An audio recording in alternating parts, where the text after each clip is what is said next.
Eu se calhar começava por lhe pedir aqui um regresso ao passado. Quando pensa no rapaz de Marco de Canaveses que sonhava com o mundo, basicamente, alguma vez imaginou que um dia estaria à frente de marcas que definem o luxo à escala global? Eu nunca projetei muito o futuro, para clarificar. Eu sempre vivo o dia a dia, e nessa altura também. Na verdade, eu clarifico, a minha família é toda Marco de Canaveses. Eu sou do Norte, mas por diferentes razões eu vivi em Lisboa. Eu vivi em Lisboa e agora é a primeira vez que eu estou a viver no Porto, só para clarificar. Eu achava que tinha permanecido parte da sua infância ainda lá. Todas as minhas raízes são lá. A minha mãe agora está lá, mas meus avós, bisavós, tetravós são todos de uma pequena aldeia de Vinheiros. Mas não, estamos em Lisboa porque o meu pai era militar. E ficamos. Não, nunca pensei. Aliás, as pessoas agora falam muito de luxo. Eu fui por acaso que entrei no luxo. Eu comecei na Jerónimo Martins, e depois fui para a L'Oréal porque queria estudar marketing, e entrei por um grande acaso numa companhia que eu nem sequer sabia que existia, de um grupo que eu na verdade também não conhecia.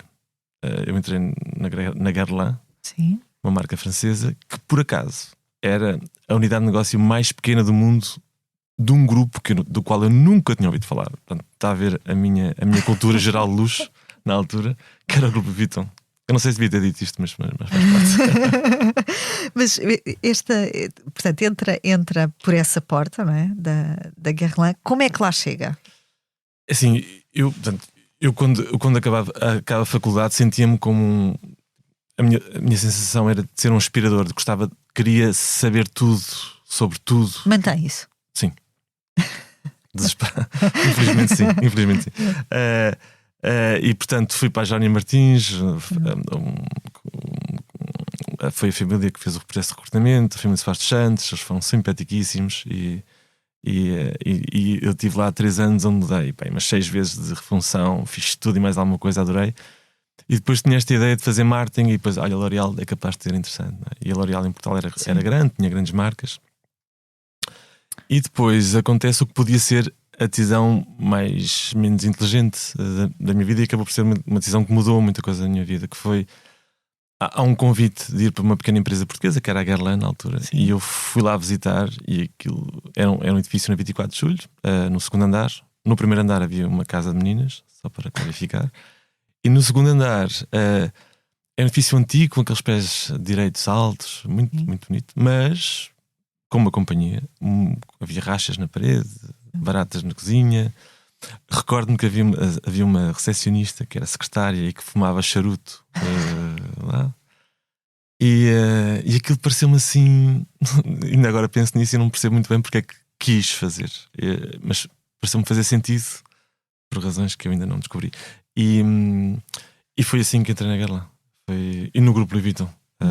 Na verdade, a Guerlain, para quem não sabe, é das filiais mais antigas do mundo da Guerlain. A família Guerlain sempre foi muito ligada a esta filial.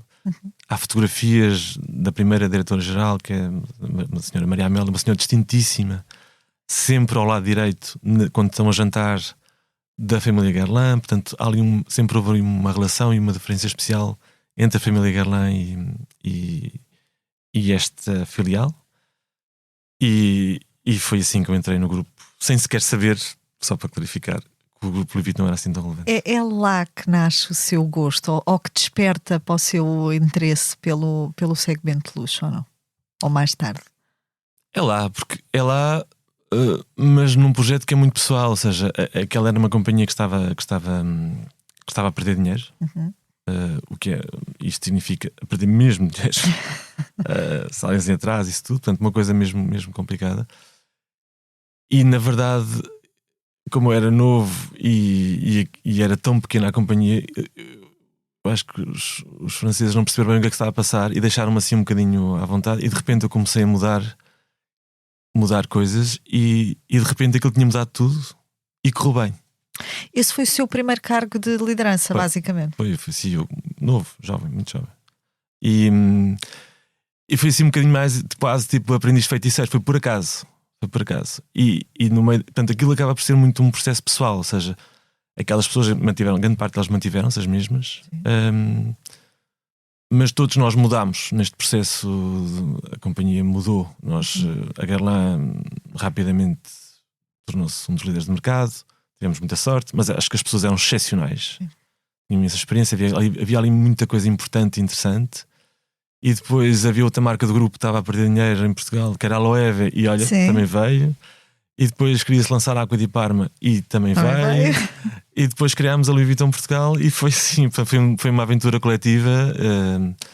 É óbvio que essa aventura foi muito pessoal, não é? Porque obviamente foi uma experiência para as pessoas, teve o seu lado difícil também. Todos nós mudámos, essa experiência mudou-nos a todos nós.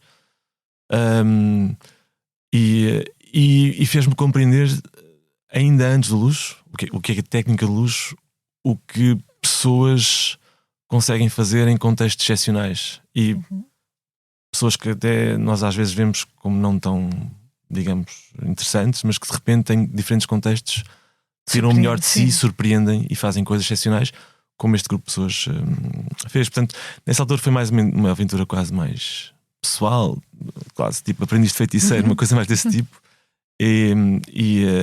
E sim, perceber como é que o luxo, ou naquele caso os produtos da Guerlain, interagiam com pessoas. Nós tínhamos pessoas a comprar, sei lá, numa compra 5.000 euros de Guerlain. E eu assim, mas como é que uma pessoa compra, sei, ele devia levar um carrinho de compras inteiras de produtos da Guerlain, ou seja, e como é que as pessoas interagiam com aquilo, como é que as nossas pessoas vendiam aquilo, porque é que as pessoas faziam aquilo. É uma coisa muito...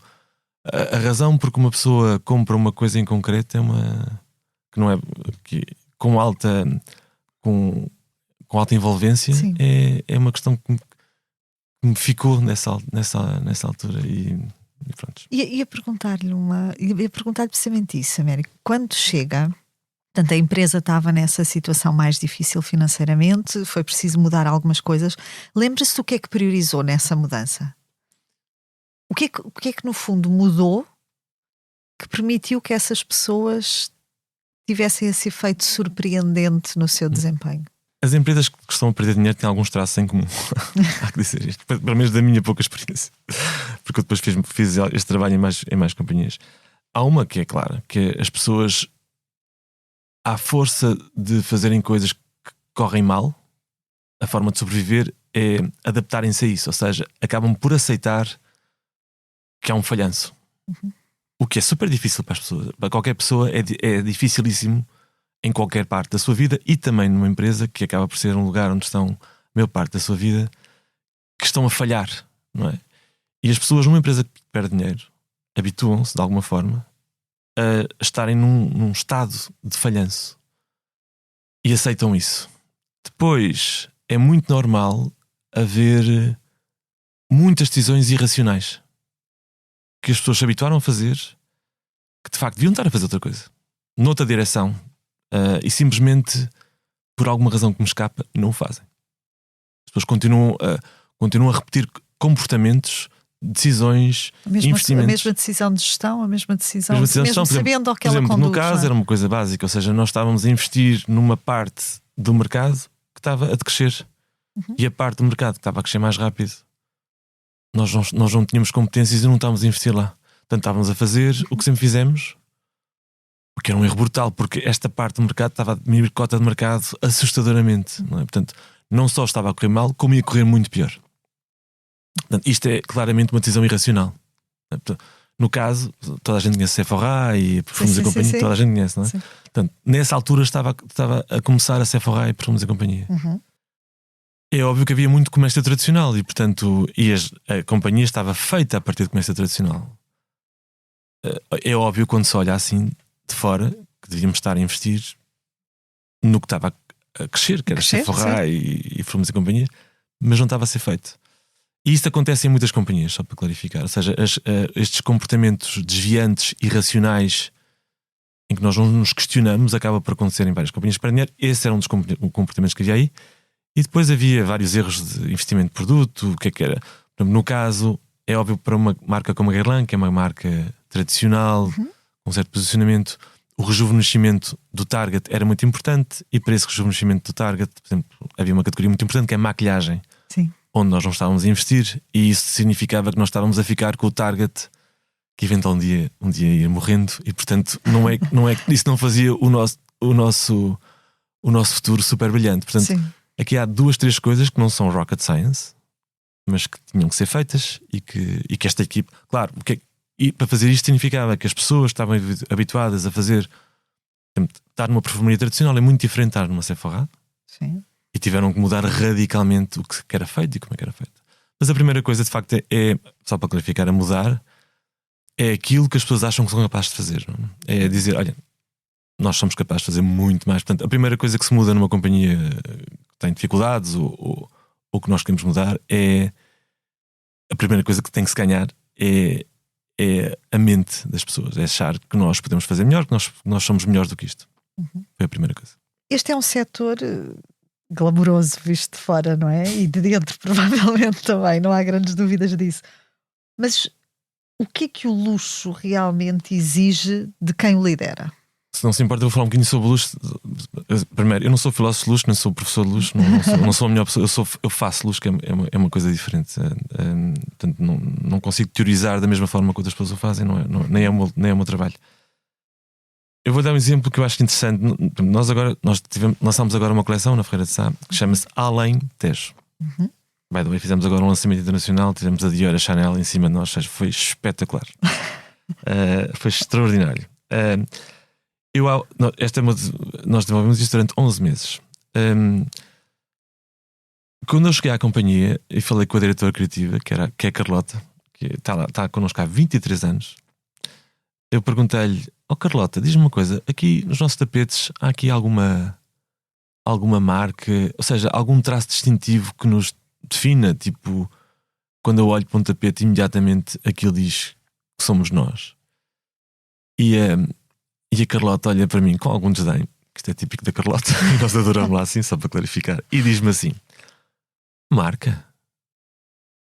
Qualquer pessoa pode ter uma marca. Nós somos muito mais que uma marca. Nós sabemos fazer. E eu acho isto super interessante. Há que clarificar, obviamente, que eu venho de marcas, portanto, ouvir isto foi assim um choque de água fria. Foi uma espécie de morro no estômago. Mas foi muito Não, foi interessante, foi claramente interessante, porque ela diz isto e diz uma verdade fundamental do que é luz, que é: há um ponto de vista de verdade, uma autenticidade, há um saber fazer que é único. Sim. E esse é um ponto de partida do luxo, embora, do meu ponto de vista, muitas companhias se esqueçam disso. Há ali uma autenticidade, uma verdade original que dá sentido a tudo. Sim. Se isso falhar, tudo o resto falha. Portanto, essa autenticidade original tem que existir. Se ela não existe, o luxo não tem sentido. Sim. Depois tem que se juntar mais algumas coisas. Na verdade, uma marca é uma verdade mais profunda do que saber fazer. Porque uma marca tem uma história dentro, tem técnicas, tem formas de dizer. E tem uma coisa fundamental nessa história que se conta, que é os designers. Os designers são os criativos do mundo. Os criativos são os novos rockstars. Porque os criativos, eu já conheci bastantes, mesmo os mais simpáticos, e há de todo o tipo, só para clarificar. Os nossos são queridíssimos, só para clarificar, senão eles estão a ouvir e vamos chatear. Têm uma ponta de arrogância, não no mau sentido, no bom sentido, no sentido de que, por exemplo, se nós estamos a falar numa categoria, sei lá, chocolates ou bolachas, não é? Nós estamos a ver o que é que o cliente quer ou não quer. Um criativo não se interessa minimamente pelo que alguém quer. Ele é naturalmente uma pessoa egocêntrica e a criatividade vem dele mesmo, dele ou dela mesmo. E portanto cria algo que imagina super interessante e que lhe vem das suas vísceras. Ora, este ato criativo tem um condão, quando é bem feito, de poder tocar em cordas de centenas de milhares de pessoas, de milhões de pessoas no mundo. E o criativo é quem faz a história acontecer, a magia acontecer. Ou seja, é passar do saber fazer para eu tenho uma história. Saber fazer não toca a ninguém. Uma história toca monumentalmente. E de repente nós temos uma cor, sei lá, um azul não sei quantos, que nunca ninguém viu, e de repente toda a gente olha para aquilo e fica assoberbada, e de repente os próximos 5 anos, todas as jaras e tudo, não sei o que, tem o azul. Tem o azul e de repente toda a gente está com aquele azul, mas aquele azul foi pensado por alguém que basicamente não se importou. Não se importa nada com isso. Está-se a borrifar olimpicamente. Eu cheguei a ver o Karl Lagerfeld desenhar uma coleção. Tinha uma coleção numa hora. E estavam 10 pessoas à volta dele a ver aquilo, ele a desenhar sketches, esboços. Não se interessa. Estas pessoas não se interessam. Não se interessam por nada disso. E portanto, o luxo, para mim, tem a ver com estas duas coisas simples, que é uma verdade fundamental, ou seja, nós temos coisas que mais ninguém tem. O que a Carlota disse é verdade. Para mim acho que é super importante. Mas depois tem uma história que toca, ou seja, que toca as pessoas. E quando o criativo é excepcional, ele toca de uma forma monumental. E o luxo é feito destas duas. E como é que isso se gera? Essa genialidade? É fácil para um líder gerir essa diversidade de perfis dentro da empresa, percebendo que no fundo tem que permitir essa liberdade criativa ao criador, ao designer, mas que tem um negócio que tem que gerir e portanto esse negócio tem que responder ao que as pessoas também procuram. Como é que esse equilíbrio se faz na figura de um líder? Boa questão.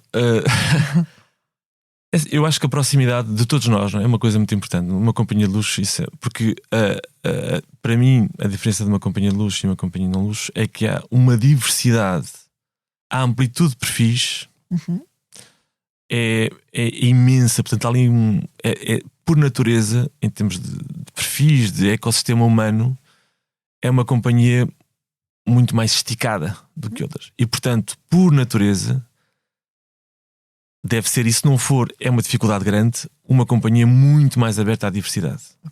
Por um lado. E por outro lado, tem que ter fios a ligar toda a gente.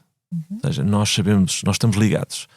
Normalmente, nas empresas que o fazem bem, estão ligados pessoalmente. E quando digo isto, sei lá, a maior parte dos processos mais importantes numa companhia de luxo são 2, 3, 4 pessoas a fazer. Sei lá, por exemplo, para terem uma ideia, um grande perfume, uma grande marca, sei lá, Dior. No início, o número de pessoas que estão num projeto são 2. E depois aquilo depois chega a uma altura que estão milhares. Ok. Mas o início, mas quando digo o início, é tipo os primeiros 2 anos. Sim. São 2. É o CEO e é o criativo. Não é mais ninguém. São 2. E depois há uma altura que começa a estar a parte da imagem também. E depois entra ali a parte do packaging e depois aquilo. Sim, vai alargando. E aquilo vai alargando. Portanto, são fios. E portanto, estas companhias tendo esta amplitude e esta diversidade, se não tiverem laços pessoais fortes, e quando pessoais não é que as pessoas sejam amigas, ou não é essa a questão, mas que há algo que as liga todas em função de um projeto, um propósito. Estas pessoas já têm todo o dinheiro do mundo. Estas pessoas não lhes interessa, como é que eu posso dizer?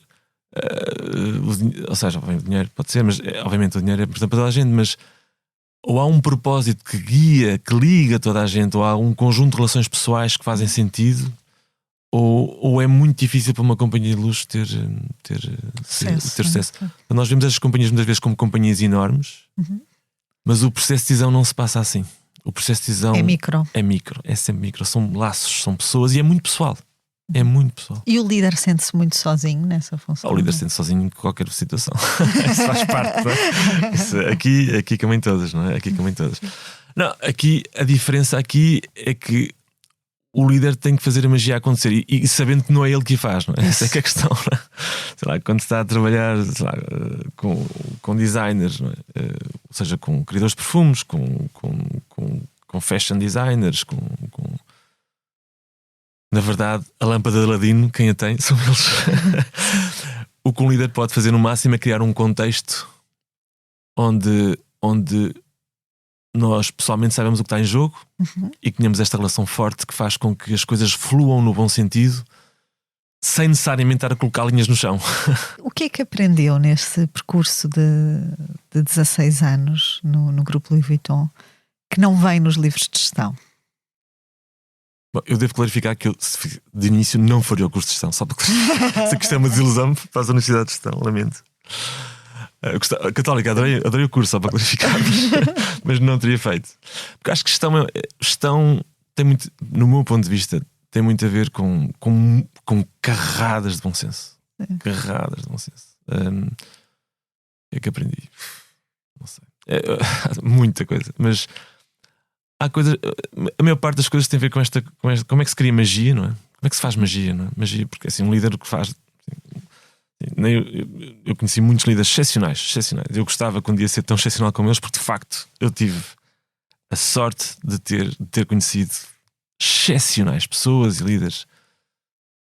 E conheci tanto em diferentes níveis. Há uma coisa básica que um dia me aconteceu. Uma vez eu viajava muito na Rússia porque eu tinha Europa e a Rússia era naquela altura era o país mais importante da Europa. E houve uma altura, e portanto eu estava sempre com a equipa de gestão e depois eu fazia sempre uma visita numa cidade. E um dia fui a Vladivostok. Para quem não sabe, acho que fica para aí 10 horas de voo. A Rússia tem 8 zonas horárias e Vladivostok fica no outro lado do mundo. Portanto, a 1 hora está a China. Portanto, é assim. E depois aquilo chega-se, está a frota do Pacífico, aquilo é frio. É outro mundo. Aquilo está cheio de asiáticos. É outro mundo. Não tem nada a ver. E tive lá, claro, uma pessoa de Paris ir a Vladivostok, a equipa de Vladivostok estava, quer dizer, porque nunca ninguém lá vai. Eu não percebo porquê, não é? É perfeitamente compreensível. E eu, quando volto, estava com a diretora-geral da Rússia, que eu tinha recrutado, que é a Natália Nikolaeva, que ainda lá está, uma excelente pessoa, uma líder de mão cheia, construiu um negócio do nada, uma pessoa excepcional. E pergunto-lhe: Natália, diz-me lá uma coisa, como é que estas pessoas de lá Vladivostok fazem o que tu queres? Porque ainda assim acho que é uma questão, pronto, com alguma relevância no contexto. E ela olha para mim, a Natália é uma pessoa muito prática, não é assim nada, é muito prática, é interessante desse ponto de vista. Os russos têm, depende, mas ela era bastante prática. E ela diz: porque eles decidem. Eu acho talvez da grande aprendizagem que eu posso ter, que não está em livros, é exatamente esta. As pessoas fazem coisas porque decidem. Depois há uma pequena questão, ok, mas porquê é que decidem? Depois nós podemos começar a desenrolar esse fio e isso vai-nos levar a muitos sítios. Mas na verdade, as pessoas fazem coisas boas ou más, excepcionais ou péssimas, técnicas ou pessoais, porque decidem. E se me perguntar o que eu guardo como das coisas que mais aprendi, talvez. E esta é uma verdade que eu continuo a guardar comigo todos os dias. Américo diz quando fala de liderança que há 3 coisas que importam verdadeiramente: a obsessão pelo produto, a proximidade às equipas e o sentido de propósito, que já falou aqui. Qual é a real amplitude que cada uma destas dimensões tem e como é que elas se materializam no líder que é hoje? Bom, atenção, eu às vezes digo coisas e nem sempre concordo tudo o que eu digo. Bom, para clarificar, eu de facto tive grandes exemplos. Tenho dúvidas que se estou à altura dos exemplos que tive como líderes. Posso falar daquilo e tenho dúvidas também sobre aquilo que de facto sou como líder e é são que tenho essas dúvidas. Mas posso dizer aquilo que me interessa, aquilo em que eu me foco mais. É assim, eu acho que uma companhia que não tenha obsessão pelo produto não tem razão de existir. Porque uma companhia... Okay. E quando digo produto, digo tudo. História, produto. Quando digo obsessão, é obsessão. Eu tenho alturas em que estou, sei lá, uma semana inteira a pensar no detalhe. Nós agora estamos a trabalhar sobre o fio. Um fio. Nós estamos a trabalhar há 11 meses sobre um fio. Porquê? Dito assim não é super interessante, eu entendo, mas na verdade as pessoas têm há diferentes tipos de matérias-primas e toda a gente quer o santo graal de uma matéria-prima, porque há matérias-primas que são resistentes, há outras que são suaves, há outras que são sustentáveis, há umas que são naturais mas têm peeling. Peeling é o cotão que nós vemos, que geralmente vem de lá. Portanto, toda a gente quer o santo graal de uma matéria-prima que é o walk on water, não é? Uma matéria-prima que faça isto tudo. Portanto, nós estamos há 11 meses a trabalhar sobre o fio que tem o walk on water. Este walk on water. E para conseguir isso, nós estamos a torcer o fio de diferentes formas, estamos a ver diferentes matérias-primas, estamos a adicionar diferentes materiais. é a mesma obsessão, porque há um nível de detalhe que nós pusemos nesta nossa desafio que é insano. Não é? Nós estamos a falar de um fio, que é uma coisa de 1 milímetro, e depois andamos a testar aquilo 1000 vezes, que é a coisa mais estúpida que pode haver. Na verdade, nós conseguimos. Vamos lançar em março, só para clarificar. Nós de facto, chegámos a um fio que é o santo grau dos fios, e foi desenvolvido internamente pelas nossas pessoas, que eu acho excepcional. Obviamente não fui eu que não percebo nada de fios, mas há pessoas que percebem muito disto. E isso é obsessão. Isso é obsessão, é pegar num detalhe que é o que for, é uma coisa de 1 milímetro, no nosso caso, e fazer daquilo o trabalho de 11 meses de uma equipa inteira. Não é? Percebe daquilo mesmo, trabalha com diferentes fornecedores, com diferentes torções, falar com diferentes. Eu acho que nós tivemos para aí umas 20 versões.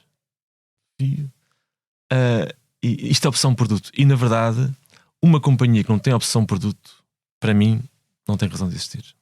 Portanto, a opção produto é essa. Proximidade das equipas, para mim, é uma coisa. Está relacionado com o produto, porque na verdade, uma equipa que não acha que consegue fazer coisas excepcionais não consegue. Não consegue. Ou seja, não faz sentido também. Uma equipa que não emprega as suas horas de trabalho, e acho que, só para clarificar, eu acho que o descanso é uma coisa importantíssima, e portanto, portanto tudo tem o seu lugar. Mas uma equipa que não está numa companhia para fazer algo excepcional, para mudar alguma coisa com um propósito super interessante, não vale a pena. Porque é que eu me vou levantar da cama? Novamente, porque é que eu faço uma coisa, não é? Porque é que eu me vou levantar na cama? Porque se não é para fazer uma coisa excepcional, mas vale ficar na cama. E portanto, a proximidade com as equipas tem a ver com isto, tem a ver com nós, temos um projeto em comum. Não é que trabalhamos 40 horas por semana, não é essa a questão. É nós temos um propósito em comum de fazer algo excepcional, no qual a grande probabilidade é que falhemos, só para clarificar, porque os projetos excepcionais têm esta característica de haver uma grande probabilidade de falhar. Mas é isso que nos faz levantar na cama de manhã. E portanto, a proximidade com a equipa tem a ver com isto. Com nós todos temos um projeto coletivo que nos faz levantar a todos da cama por uma razão semelhante. Américo, sai do grupo Louis Vuitton em 2020, portanto regressa a Portugal no ano da pandemia. Porquê é que toma esta decisão de voltar ao país? Foi assim, para mim, eu sempre, desde pequeno que eu quero ser diretor-geral, não sei porque, é uma coisa sempre portanto, para mim chegar quando fui convidado para ir para Paris, é assim, uau, não sei o quê. E quando se vê de fora e vê-se os filmes, acha-se aqueles uau, executivo, Louis Vuitton, não há nada mais do que isto. E na verdade, nós tínhamos três questões. Primeiro, eu adoro Portugal. Nós adoramos Portugal. Depois nós somos uma família muito unida, muito próxima. O nosso filho mais velho na altura tinha 14 anos. Okay. E estávamos a ver, olha, o que é que vai acontecer aqui? Como é que a gente vai fazer isto? Para nós falo da minha esposa, a Célia, os miúdos, nós somos a coisa mais importante. Nós é a coisa mais importante que nós temos, e portanto isso é um ponto assente.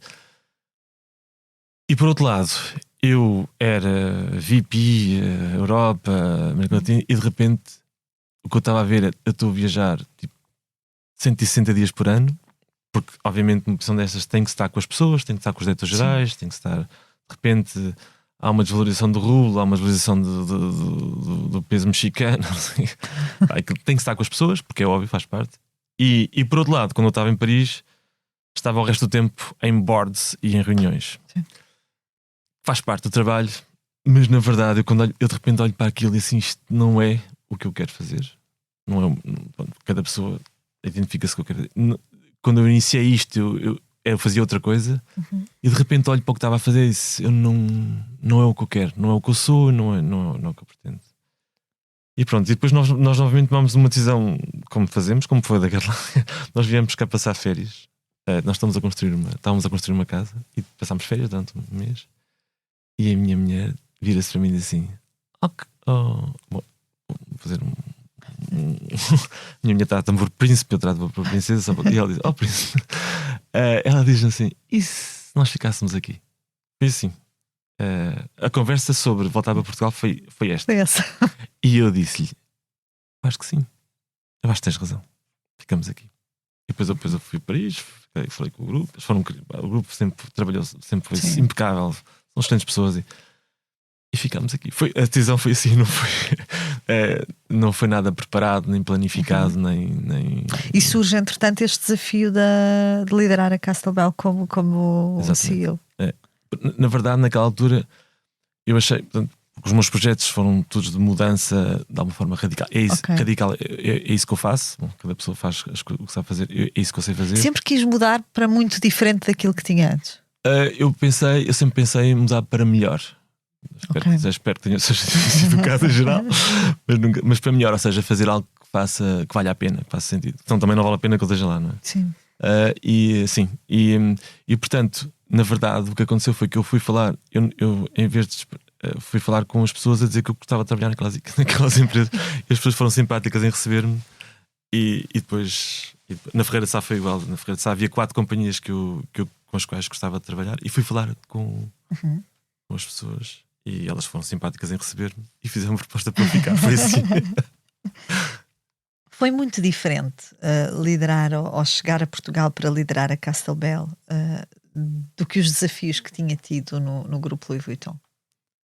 É diferente liderar um segmento de luxo cá do que é noutro país, por exemplo? Tem diferenças. Bom, eu acho que no final liderar assim é como andar na bicicleta, não é? Não vamos fazer disto rocket science. Não vamos fazer isto rocket science porque não é rocket science. Portanto, futuros diretores gerais, não pensem que isto é muito difícil porque não é. Tem bastantes diferenças. Depende muito dos acionistas.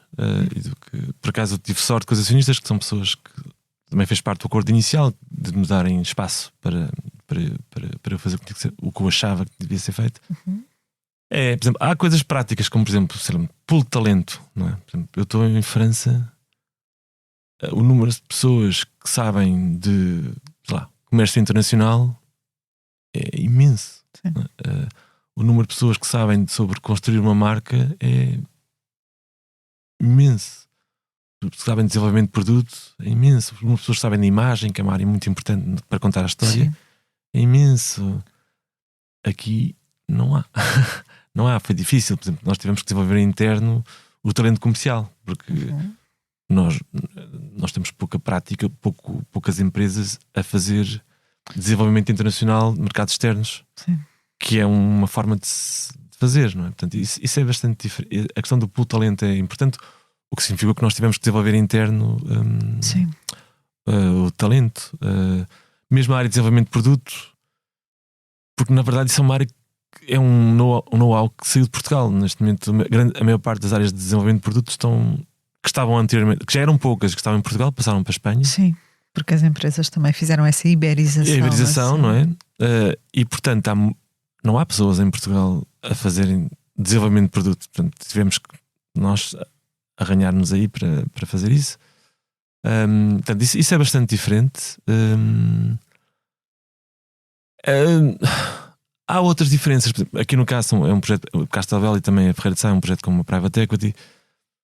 Por exemplo, quando se está em, sei lá, uma companhia francesa ou diferentes mercados, há uma ideia de tempo, não é? Tipo, sei lá, eu decido, ok, nós vamos abrir o mercado, sei lá, russo. Sim. Nós quando decidimos abrir o mercado russo, foi um projeto de 4 anos. Nos primeiros 2 anos perdemos dinheiro, nunca mais acabava. Não foi bem assim, não foi assim, eu estou a ser demasiado. Mas nós sistematizámos a entrada no mercado. Ou seja, ok, eu estou preparado para o que pode acontecer. Ok, nós apresentámos um plano. Ok, pode-se perder isto aqui. Estava tudo dentro do plano, não é? Mas nós vamos a cada passo aprender com o que está a acontecer e vamos redefinir e vamos fazer melhor a cada vez, não é? Isso é um pensamento quase cartesiano, um caso, não é, de melhorar. Nós temos a certeza absoluta que no final vamos aprender, vamos cometer muitos erros, mas vamos aprender muito e muito rapidamente. E no final não é possível que o mercado russo nos possa resistir, porque no final, há aqui tanta gente boa, quer dizer, com tudo o que vamos fazer, não é possível, não é? Portanto, há aí estas companhias trabalham muito com o tempo, não é? E colocar os recursos que levam a que inevitavelmente aquilo tenha aqui naquela direção. Pode ser um ano mais tarde, pode ser 2 anos mais cedo, mas chega lá. Mas chega-se lá. Em Portugal não é, esta ideia de tempo não está tão definida, não é assim tão clara, nem esta ideia de que quando pomos uma boa equipa a fazer um desafio, aquilo pode andar mais para a esquerda, para a direita, pode demorar mais um tempo, mais um ano, menos um ano, mas aquilo inevitavelmente vai correr bem, não há para onde sair. Isso é uma diferença relevante que não Mas somos mais impacientes nessa gestão do tempo? Queremos mais para ontem? Queremos mais o imediato? Há mais imediatismo. Ou seja, olha, vou tentar este mercado, não dá, vou para o outro. Não é assim. Não é assim que as coisas acontecem. De facto, eu recordo, por exemplo, a Loewe, que é uma marca espanhola. Quando nós começamos a trabalhar na Loewe, a Loewe 80% da faturação da Loewe era Espanha. Portanto, e 20% era internacional. Neste momento é ao contrário. E porquê? Porque estão na China, e estão no Japão. E porquê? A Loewe é do grupo Louis Vuitton, mas puseram talento em cima e tiveram tempo, não é? E, obviamente que há coisas que temos que exigir já para amanhã. Sim. E há coisas que temos que exigir para daqui a 3 anos. Para 3 anos e coisas que podemos exigir para daqui a um ano. E há diferentes projetos com diferentes tempos. Isso, quando cheguei, não foi difícil, porque novamente tive acionistas simpáticos que rapidamente... Mas foi uma coisa, foi uma mudança de mentalidade a que teve que se adaptar, a que teve que tentar. Não, foi mais uma surpresa, mas depois rapidamente, novamente, os meus acionistas foram muito simpáticos e tiveram alguma paciência comigo. Mas sim, eu acho que é muito importante para uma companhia esta ideia do tempo, ou seja, há projetos que têm que ser para amanhã, obviamente, há projetos que estão daqui a um ano e há projetos que estão daqui a 3 anos, e eu estou preparado para fazer o que for necessário para colocar lá talento, dinheiro, se for o caso, planificado, definido, e para aprender, para resolver esta situação. Um bocadinho menos em Portugal. O que é que o atraiu na Ferreira de Sá, uma empresa com mais de 80 anos de história?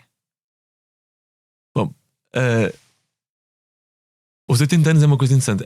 O tempo é uma coisa interessante. Por exemplo, quando se está a trabalhar com os eu já trabalhei com muitos artesãos em várias áreas. Uma companhia com 80 anos invariavelmente percebe um carradão disto. Muito. Invariavelmente, aquela frase que me citou, a frase que eu disse na verdade não é essa. A frase que eu disse é: se ninguém consegue, não é a Ferreira de Sá tenta, é a Ferreira de Sá faz. Na verdade, isto vem de um estudo que nós fizemos sobre os nossos clientes, e a frase que saiu dos nossos clientes foi esta: se ninguém consegue, a Ferreira de Sá faz. Portanto, é um bocadinho diferente. E de facto, nós temos ali artesãos que têm um conjunto de conhecimento que aquilo arranja uma solução para o arco da velha. Eu acho isso super interessante, não é? Nós, por exemplo, quando estávamos a fazer esta coleção, o Alentejo, que claramente o ponto de vista não é técnico, é um ponto de vista, uma história, é um ponto de vista sobre uma região, sobre uma história que estamos a contar, sobre um silêncio, sobre os atos, os rituais, a história de uma geografia. Na verdade, tem 3, 4 tapetes que há para aí 2 companhias do mundo conseguem fazer. Eu nem vou dizer quais é que são, porque não é essa a questão, porque a história é de facto mais importante. Mas nós tivemos um grupo de pessoas a trabalhar sobre técnicas que poucas companhias do mundo conseguem fazer. Quão excitante é isto? Não? Onde é que eu posso fazer uma coisa desta? Américo, recrutar essas pessoas, não é? Nós percebemos, quando ouvimos falar e quando temos pessoas a analisar o mercado de trabalho em Portugal, percebemos que as novas gerações fogem muito destas áreas mais tradicionais, deste tipo de trabalhos. É fácil para vocês recrutar para a Ferreira de Sá esse talento? Depende. Assim, nós neste momento parece que somos um bocadinho mais ratos. Então, sabem que isto é tudo na vida. Obviamente que o mercado de trabalho em Portugal não é fácil, só para clarificar. Depois há companhias um bocadinho mais hot e companhias menos hot. Nós aparentemente somos um bocadinho mais hot agora. Portanto, há estas tendências, temos que surfar um bocadinho a onda também. Sim. E na verdade nós temos algumas coisas que nenhuma companhia em Portugal tem. Por exemplo, não há nenhuma companhia em Portugal a trabalhar luxo como nós trabalhamos. Nós trabalhamos, por exemplo, esta coleção que nós fizemos agora foi desenhada como uma coleção haute couture, por muitas razões que eu não vou comentar agora aqui, mas quem em Portugal faz isto? Ninguém faz isto. Quem é que vem de desenvolvimento internacional de uma companhia? Ninguém faz isto. Portanto, há um conjunto de conhecimento. Se eu gosto de luxo, se eu quero ter acesso a isto, quem é que em Portugal trabalha marketing de luxo, marca de luxo? Muito pouca gente. E ninguém como a Ferreira de Sá. Portanto, esse ponto de vista passando a publicidade. Mas ajuda a atrair talento. Ajuda muito. Estas pessoas que trabalham convosco no desenvolvimento destas coleções e as que fabricam, no fundo, estes tapetes, são pessoas que estão convosco há muitos anos? Olha, para ter uma ideia, por exemplo, a Carlota, que falei há bocadinho, está connosco há 23 anos. Sei lá, a Dona Fernanda, que está nas nossas reuniões, que é uma super expert de tecelagem. Ok. Está connosco há 20, não sei, já me perdi. Dona Fernanda, desculpa, mas está connosco há mais de 20 anos. Nós temos pessoas na parte da tecelagem manual que estão connosco há 39 anos. Para o ano fazem 40 anos. E para essa área, Américo, por exemplo, da tecelagem manual, imagino que seja, quando essas pessoas chegarem à sua idade de se reformar, imagino que seja dificílimo substituí-las, não? Na verdade, nós estamos novamente, os laços, assim, numa companhia, quando as coisas correm mal, é porque corre muito mal. Sim.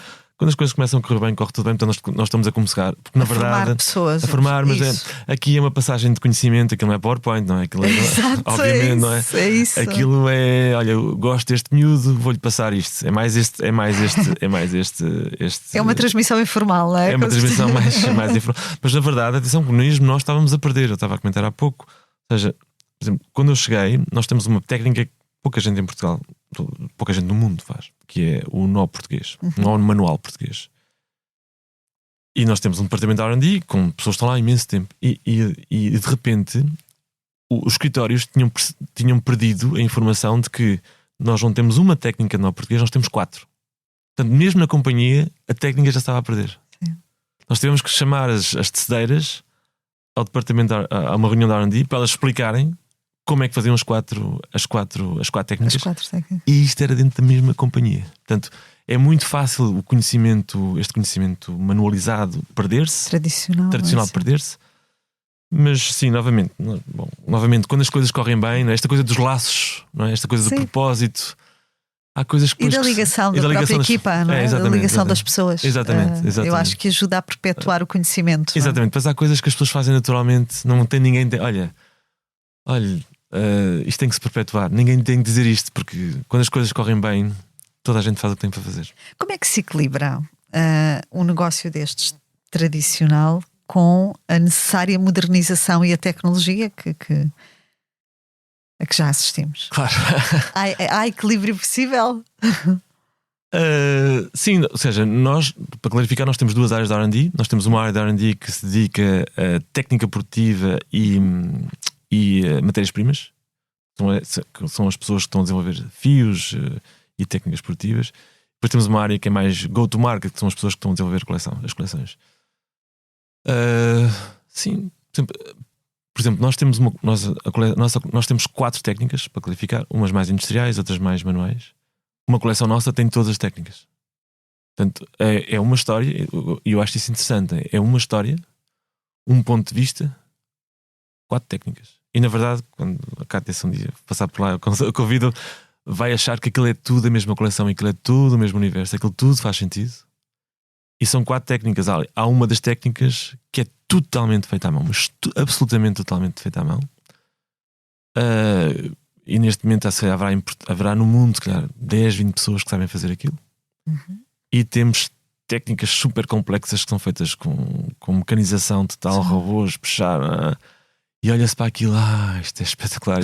E tem esse mesmo sentido de beleza quando se olha para aquilo, e que tem uma trabalheira monumental para chegar até aquele resultado final. É impossível fazer aquele tipo de resultado final numa técnica manual. Eu acho que aqui a questão é, novamente, é focarmos na história. A técnica é uma questão, mas sim, há um património que nós temos, que nós guardamos muito. Isso faz parte da riqueza e da diversidade como marca e como companhia. E na verdade, o que para nós é interessante numa coleção é que por exemplo, nós agora apresentamos desde a Chanel, falo das marcas couture, só para clarificar. Vieram pessoas do Middle East, Jeddah, Dubai, Riad, vieram pessoas de Estocolmo, de Copenhagen, da Suíça, né? E de repente toda a gente há um primeiro filme de 30 segundos, é o filme, ainda nem sequer viram um produto e dizem uau. E depois, quando vêm os produtos, obviamente vemos as pessoas de Dubai olharem para os produtos mais caros, sem saberem se são mais caros ou não, mas vão para lá diretamente. E vemos as pessoas do Norte da Europa irem para os produtos mais simples, não necessariamente simples, mas simples, porque é onde elas se põem. E no final há aí uma história, e no final há diferentes técnicas, e as técnicas subvertem-se à história.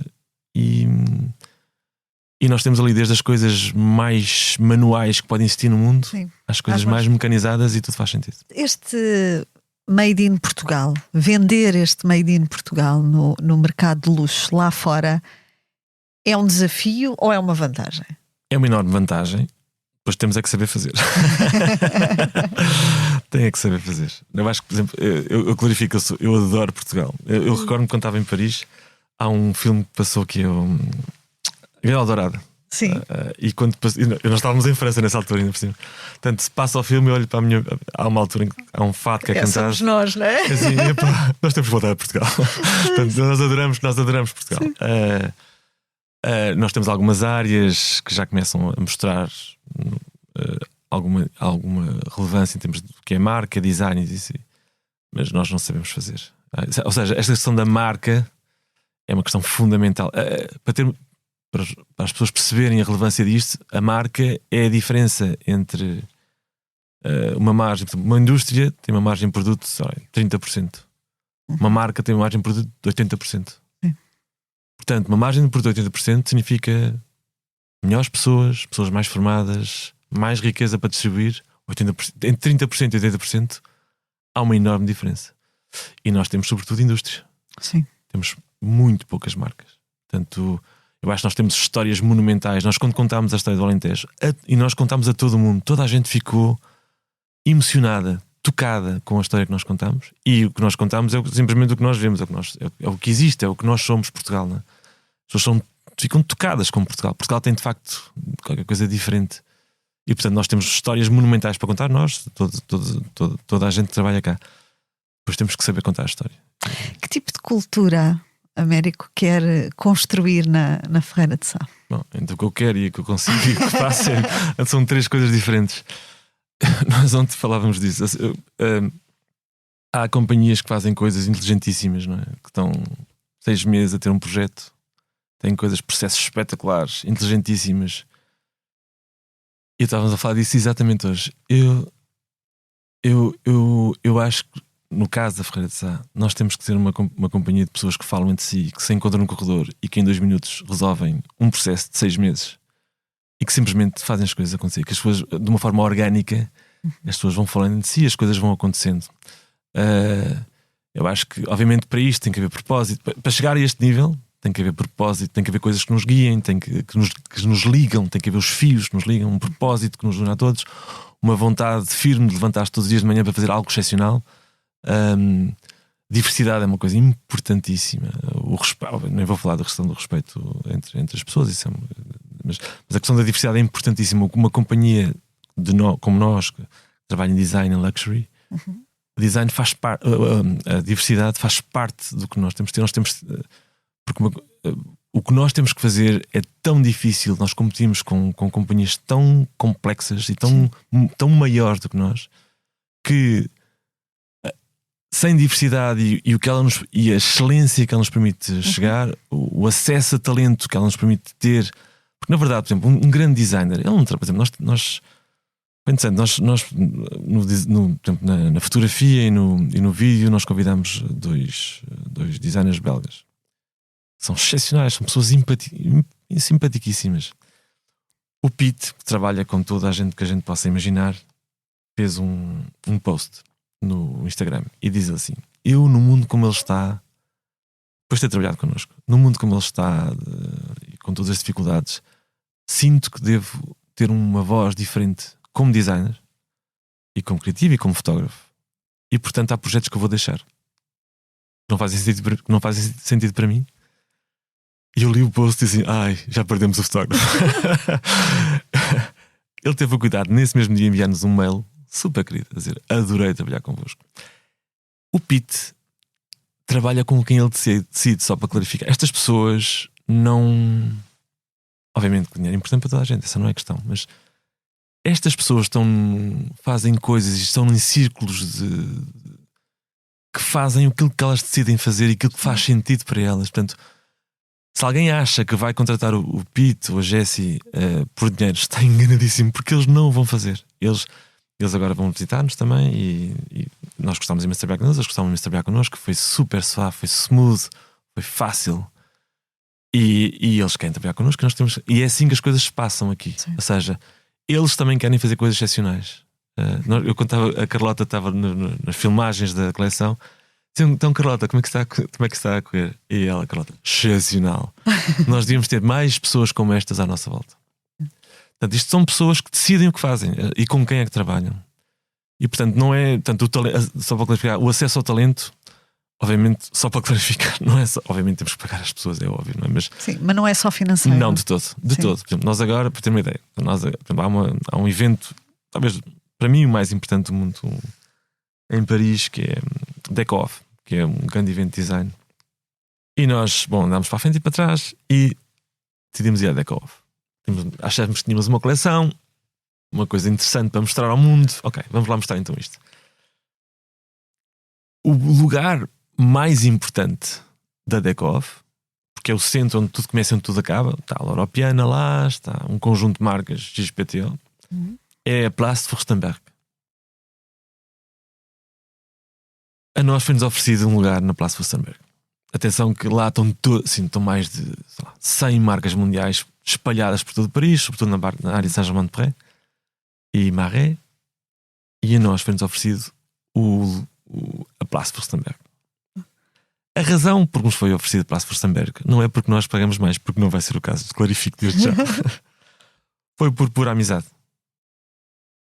E isso é uma coisa importante. Nós achamos sempre que as grandes companhias fazem, acontecem. Não é assim. Não é assim que as coisas acontecem. As coisas acontecem porque há uma história que leva a outra história e um fio que se enrola e uma pessoa que a gente conheceu e que viu e de repente, este lugar é mesmo para vocês. Eu vi a vossa coleção, adorei.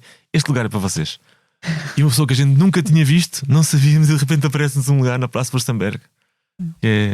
Portanto, Américo, há espaço para o erro, para a vulnerabilidade numa área onde todos os detalhes contam? Tem que haver.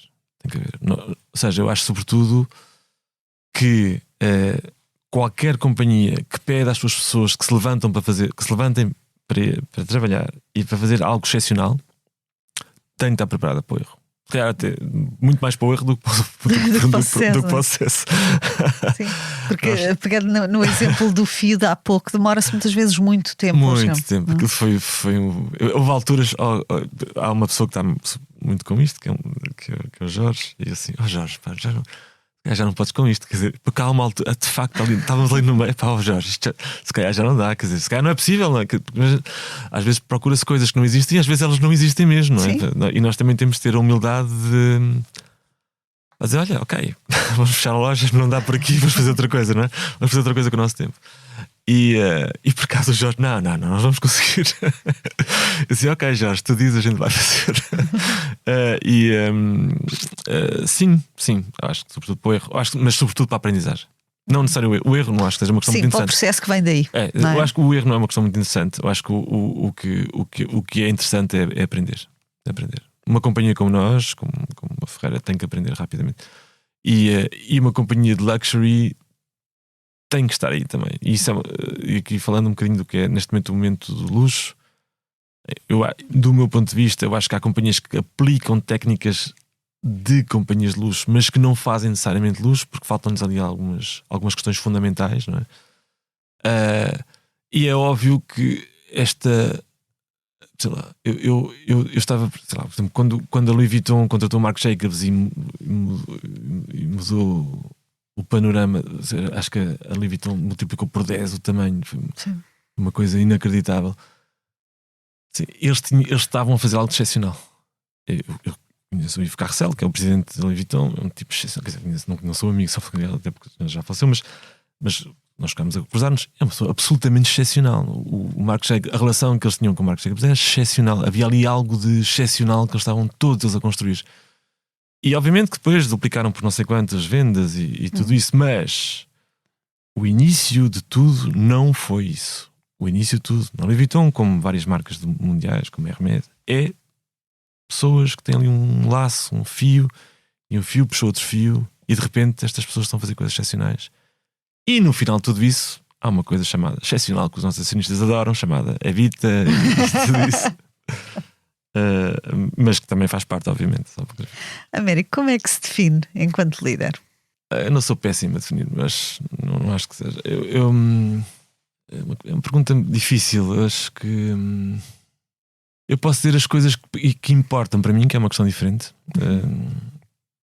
Mas para dizer isso tenho que falar das pessoas que me inspiraram. É mais isso, não é? Portanto, eu acho que não chego nem aos pés das pessoas que me inspiraram para chegar aqui, mas gosto de pensar que tento todos os dias, que é uma questão diferente. Há pessoas, sei lá, o Juan Pedro Beñacar, que é presidente da Louis Vuitton Ibérica e que há mais de 20 anos, uma pessoa excepcional, que é presidente mundial da Loewe, presidente da Dior Couture, que é uma pessoa distintíssima, com uma carreira monumental, uma pessoa excepcional. O Alain Lorenzo, que foi presidente da Givenchy, presidente da Louis Vuitton, uma Hennessy Fragrance Brands mundial, presidente da De Beers, o Yves Carcel, que fez um trabalho monumental no Louis Vuitton, o António Belloni, que foi Managing Director do grupo LVMH durante 20 anos, que fez uma grande parte da história do que é neste momento o grupo. Eu acho que são tudo pessoas que têm em comum traços que eu acho que são importantes, que eu adorava ser bom neles todos. Tenho muitas dúvidas sobre isso, mas eles têm em comum uma ética de trabalho impecável. São pessoas. Eu recordo perfeitamente do Juan Pedro ser o primeiro a chegar e o último a sair, por exemplo.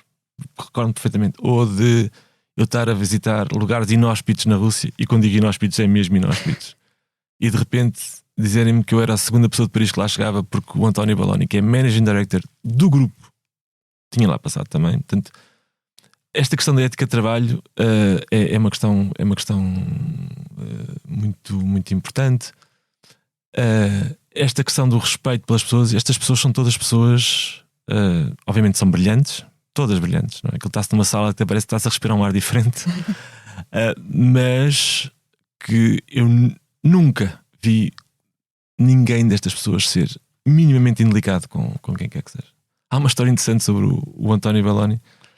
António Belloni uma vez estava com o François. François é um vice-presidente comercial e que, tipo, duríssimo, viajava por tudo, estava sempre a viajar, um tipo curtido, brutal, um killer, como se chama agora. E ele teve uma reunião com o António Belloni e veio e estava com uma péssima cara. Assim, François, o que é que se passou? E ele disse: o António Belloni hoje não sorriu. O que diz muito do António Belloni, não é? O António Belloni, dessas pessoas que estamos aqui a falar. E obviamente são pessoas brilhantíssimas, são pessoas que fazem magia com as pessoas, no sentido de tirar o melhor. Ou seja, é interessante, sei lá, eu ainda agora menos, mas quando conheci algum jornalista e falava que teve com o Yves Roussel, até a cara mudava, não é? Parecia que tinham visto o Deus Sol, não é? E falavam do Yves Carcel, o Yves Carcel, como uma pessoa simpaticíssima, com uma luz. Isso é excepcional, não é? E depois esta coisa são tudo pessoas, alguns já faleceram, mas que influenciaram gerações de gestores e que faziam magia com pessoas. Magia significa qualquer pessoa que estava naquele gabinete e estava há algum tempo, sair de lá uma pessoa melhor, não é? Isso é excepcional. Eu acho que pessoas conseguem fazer magia. Porque assim, recrutar talentos espetacular, ok, pode ser. Mas pessoas que são capazes de tocar outras pessoas e fazer delas pessoas melhores, acho que é excepcional. Portanto, se juntássemos isso tudo e se eu fosse, sei lá, 1/100 de tudo isso, era já um gestor bem sucedido. Estou bastante longe. Muito obrigada, Américo. Foi um imenso gosto recebê-lo na cadeira do líder. Muito obrigado. Fechamos assim o episódio de hoje do Céu é o Limite, que contou com edição e sonoplastia a cargo de João Martins e Gustavo Carvalho. Tivemos connosco Américo Pinheiro, CEO da Tapeçarias Ferreira de Sá. Da minha parte é tudo. Se tiver sugestões, dúvidas de carreira ou temas que gostasse de ver tratados neste podcast, envie-me um e-mail para o Céu é o Limite, @expresso.empresa.pt. Eu regresso, como é hábito, na próxima semana com mais histórias de líderes que inspiram. Até lá, já sabe, fique bem, o Céu é o Limite.